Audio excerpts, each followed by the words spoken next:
Hey guys, this is Huntin for Games, and Wildstar's launch for free-to-play is almost upon us.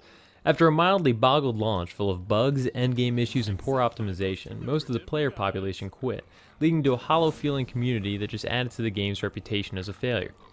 Determined to turn it all around, C.R.E.D. Studios has fixed the bugs, changed around the endgame, and totally revamped numerous aspects of progression in preparation for the free-to-play version going live Monday night at midnight.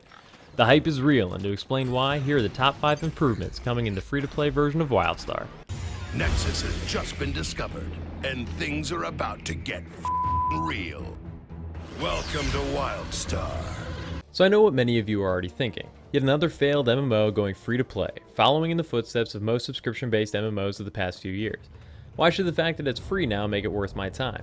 Normally I'd say you're right, but ask many fans of Wildstar and they'll say they loved the game, that it's one of the best MMOs in years, and some unfortunate setbacks just drove away the community. So how's the free-to-play version working to build that community back up, and keep it up? Remember to let me know in the comments if you think these are steps in the right direction, or just C.R.E.D. grasping at straws, trying to breathe life back into Wildstar. Enhancement number 1, character creation and tutorial. One of the most important steps for any MMO is to help new players get over that initial hump of confusion.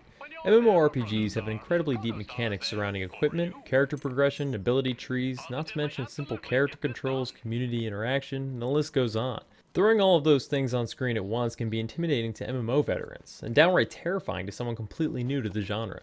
To combat this and get players through those initial gates, C.R.E.D. has revamped the character creation and initial tutorial section of the game. From what I've seen, the new fields in character creation give a better overall sense of what kind of class you're about to make, and give plenty of options for how deep you want the tutorial to go in respect to your familiarity with MMOs. Ease in new players slowly, and don't bore existing ones with content they've done a million times in a million games. Great strategy. Which leads straight into change number 2, early level quest design. One of the more common complaints about Wildstar's initial launch was the low level questing areas, levels like 10 to 30 or so. The quests are wildly spread out, and many users had issues finding appropriate quests for their level, and essentially wandered until they grew bored and logged off.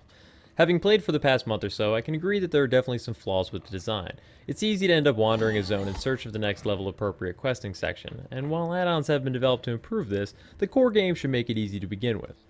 Luckily, this is one of the developers' top concerns, and all signs point to a more streamlined questing system that helps players move from quest hub to quest hub, instead of leaving them stranded with no idea about next steps. Only time will tell if players actually notice the changes as they play, but I'm hopeful that this will improve the retention rate of new players leveling for the first time. I know I've struggled to get past that level 15 section before, right when leveling starts to slow down a tad. Third on the list is a few of what C.R.E.D. is referring to as quality of life improvements. These are usually general aspects of the game that aren't exactly game-breaking, but it would be nice if the experience was a little smoother. Specifically, the 3 bullet points I'm taking note of are automatic mouse look, rapid transport feature, and sell junk button. Anybody who's played Wildstar before is probably fairly familiar with finger pain from holding the right mouse button so frequently. Currently, you need to hold it down to pan the camera around, which is crucial during high movement battles so common to Wildstar. The automatic mouse look option will make this camera pan the default at various option levels, such as in battle, in and out of battle, or I believe even on a toggle. All great features to help a player feel more comfortable in such a fast-paced game. Rapid transport sounds like a teleportation feature straight from the map. While there are sure to be timers and purchasable timer reduction features surrounding it, even occasionally being able to teleport to locations on the map from anywhere will be a huge time saver. Sometimes you just end up going the wrong way, you know? Finally, the sell junk button should have MMO players breathing a huge sigh of relief. RPGs in general are full of junk items that are good for one thing only, selling to a vendor. Vendoring items in Wildstar is as simple as in any MMO, and certainly nothing like the terror from Final Fantasy XIV 1.0. But it can still be a pain to traverse the whole menu looking for every piece of crap you know is worthless. A sell all junk button will certainly help take some of the time away from that crap. Next up is number 4, the content finder. Previously called a group finder, it was plagued with issues and complaints. Developers have supposedly revamped it into the content finder, allowing players to queue up for dungeons, PvP, battlegrounds, any number of activities, and get automatically grouped with other players.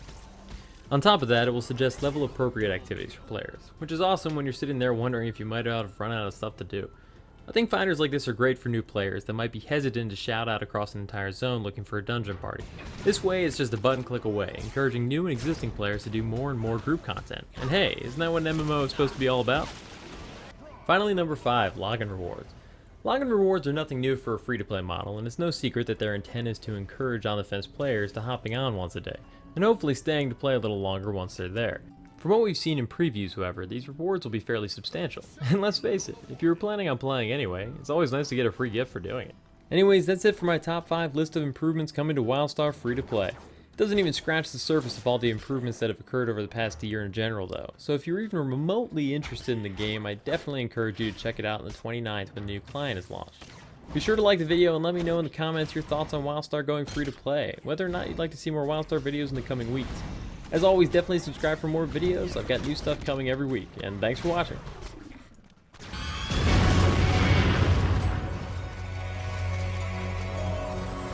Wildstar. Adventure is about to get an ass kicking.